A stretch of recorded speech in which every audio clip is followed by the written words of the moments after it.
Hello, everyone. Welcome to Soul Prism Podcast, where we share bite-sized nuggets of wisdom for your body, mind, and soul to serve you, the emerging soulpreneur. My name is Tammy Mack. I'm really excited. Today we have Brigitte Knight, and she is a human design coach and a 3-5 splenic projector. She teaches people to apply human design in practical, everyday situations so they can stop people pleasing, trust themselves, and take action. Her life experience as a registered nurse, therapist, former Jehovah Witness, and human design practitioner since 2006 informs her work with those who struggle with low self-worth, a lack of direction, and indecision. Brigitte is the nimble guide of the human design support group Collective Conversations with Human Design and the creator of 2 Steps to Career Bliss with Human Design. Welcome, Brigitte. Hi, Tammy. Thanks for having me. Oh, it's my pleasure. I'm really excited because Brigitte is part of the Human Design Portal.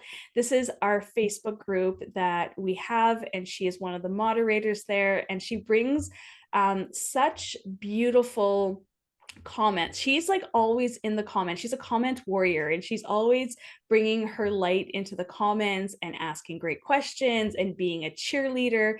And I appreciate that so much. I love the fact that you're such a beautiful cheerleader in whatever it is that you do, and you bring it in a way that is so practical and so like down to earth and real. I'm curious, how did you move human design from the head and into being practical? I think I noticed this gap. I don't know. Let's see. I think what I noticed was during my consultations, like I have a form that goes out and it asks people, what do you want to talk about? What's your goal at the end of the call? And all the questions that were in there had something to do with a life issue. It was, how do I use human design to do this? Or I have this big problem. I'd love to know, what my human design says about it, right? So after years of answering that question, one to one, I was like, they're literally asking me how to use this thing. So that's kind of how it organically grew. Because in the beginning, you start out kind of doing readings for people. And then my readings were turning into life challenge conversations. And that's actually why I stopped doing readings back in 2006, because I started out, KCP, Karen Curry Parker's like, go do readings. I'm like, cool, no problem. Went out there, but then I noticed that people had bigger problems that I didn't have answers to. So I stopped doing readings, became a psychotherapist, learned how to deal with these other big challenges, and then thought, well, psychotherapy, man, this isn't where it's at either, because they're not leaving with like some solid, I have ground under my feet, right? And human design did that. So that's when I merged them back together and realized, yeah, it's human design and real life problems. They just came together. Long way of answering your question. So that's how I took it out of my head into practice. I love that. I love that as the fifth line, right? I call her the queen, but the fifth line gives a lot of practical and grounded application, right? They make, and as a projector, such a beautiful guide that, sees your problem or your life situation that you're in and can use human design to guide you in practical ways instead of, and very grounded, right? Where a six line like me, I'm like up in the ethers and I have to like come back into real life. And so I love that you share that you do give that practical wisdom using human design instead of getting all stuck in this gate means this, or the analytical of it, and like how can we bring it into real life. So I want to thank you so much for that. So tell me a little bit more about collective conversations and what it is that you guys do there. How do you play in that space? That again was another growth out of doing one-to-one work. And I I'm trying to find the actual pivot point, but it came out of, how did I learn human design? And that came out of, pre-COVID when I was working in nursing. And since 2006 to 2020, I was talking to my coworkers constantly about human design. So by the time COVID came around and our business blew up and nobody was around, I had like all these people who knew about human design and they were telling new people about it and then texting me and going, I don't know the answer to this. What's the answer to this? Right. So it occurred to me that I actually learned human design best because I was constantly teaching it and talking about it to people. And not everybody has that opportunity. I had this laboratory all to myself for years. And I thought that's also missing. There's all kinds of groups where you can come in and talk about, well, what does this mean? What does this mean? What does my chart say? This and that. But are you actually learning what the other types are like? Are you learning by observing? Like my friend and I at work, we used to go, yeah, that one's a man, Jen. Yeah, she's a man, Jen. How do I? This is craziness. Or that one's a manifestor. What do we do? So we were constantly observing and talking about how to be and what we were seeing in the other types. And I took it for granted, didn't realize it, but it was such a great opportunity that I thought, how do I recreate this? So that's where collective conversations came about. I thought, let me see if I can recreate this with a group of people, just learning from each other, being able to ask each other questions, being able to support each other in their human design experiment, and actually even relating to each other. Like, here's a projector and here's a man, Jen. How does that energy work? How does it feel? Getting that feedback. That's what we do in there. We play in that way. I love that so much. I love the fact that it's you're allowing the collective to help each other, right? So it's not all on you, but you are creating this beautiful space for other people to play with their design and to ask questions regarding their energy type or whatever that's going on. So that's a beautiful way to combine human design and human behavior, really, and like getting to the realness of it, not just the textbook or what somebody said that it means. So I love how practical that is. You have something called the 2 steps to career bliss with human design. What is that all about? That's another pet project of mine that grew out of necessity.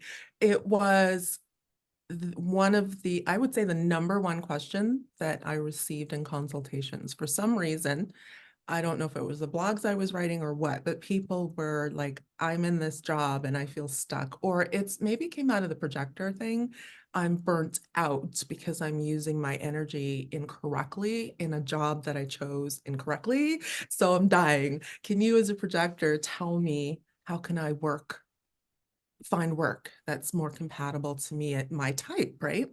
So I kept getting that question over and over again and realizing, wow, it's partially not knowing and understanding their human design type and how to apply it in choosing the right work. That's what I was doing over and over and over and over again in coaching and calls. So it just came out of a workshop. I said, okay, well, let me teach this thing to you guys, workshop time. And we had a great workshop. That was my first iteration of it. And that was a year ago. And then I turned that into a workbook. And then I turned that into 5 steps to career, whatever, or forget, I've had so many names for it. Now it's down to 2 steps: type strategy. What do I know? How do I do it? And it's just filled with questions and how do you say, like little prompts and exercises and ways to talk about your human design so that it gets into your body. So when you are searching for work, you're searching now with a new mindset. You're using all the old tools, right? So you still got to do recruiting, you still got to look up things on employment boards and whatnot, but you're coming at it with this new understanding of yourself and saying, well, does this feel good to me as a manifester or as a generator? So that's what that is. And yeah, I'm even excited to talk about it. I don't think anyone's ever asked me to talk about it before. So that's cool. Thank you. I loved listening to you because you were really bringing out the third line aspect of, the wild woman, as I call her, because sometimes they just throw spaghetti on the wall to see what sticks. And then whatever stick they play with, they continue to refine it or, re-evolve it. And so I loved you sharing the story of a beautiful third line example of how you took something, you saw what worked, and then what you found that worked, you continued to flow with it and to create from that, right? And so many of us have so many ideas and we get stuck with these ideas and we don't take any action whatsoever. And so here you are, human design in action, taking your ideas, throwing them out, seeing what sticks, refining it, and then creating a product and like something with it. So thank you so much for sharing that, Brigitte, and sharing the journey of that. That's really awesome. Thank you.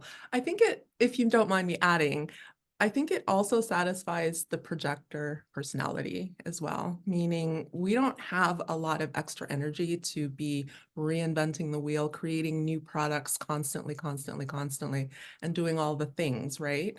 So when I look back at the workshop that started out job search something with human design, doing that workshop and then packaging that up as a something to share and all the iterations over time, I'm like, that was me trying not to have to answer that question over and over again, which was how I use my, right? I want to help you answer it. And it took all these iterations for me to refine it to the point where you will actually get a result at the end of finishing this little two-step guide to career bliss, I call it now. That sounds fun, career bliss. What do you think?